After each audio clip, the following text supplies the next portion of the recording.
कांग्रेस आंदोलन बेले आहत होइतिबा लोकों को भेटिछंती राज्य बीजेपी सभापति मनमोहन सामल। से कहते राजनीति में हिंसार स्थान नहीं, पुलिस को टेका पकाइबा, सांबादिकों को पिटिबा, दाबी उपस्थापन करिबार उपाय नुहे।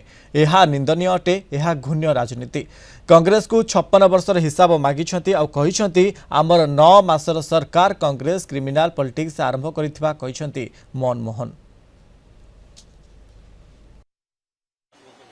राजनीति रे हिंसार स्थान नहीं। जो माने राजनीति जीवन रे आमर भी 50 पब्लिक लाइफ है, राजनीति हिंसा रे हुए केवल हिंसा आचरण रे राजनीति जो मान करचंती समाने जानिबा उचित जे जो मान हिंसा करन तांको लोक माने को आखिर देखंती। तेणु एको आमे निंदा करचु, जेते निंदा कले कम हबो।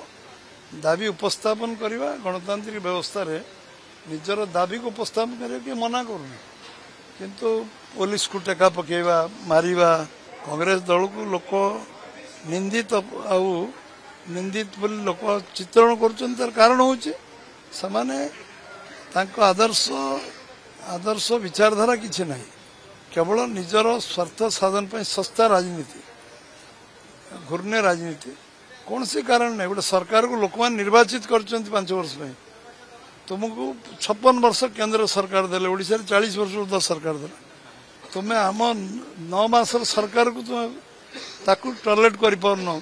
कौन काम अच्छे 9 मास कौन तुम्हें कर 9 मास कौन आम करन।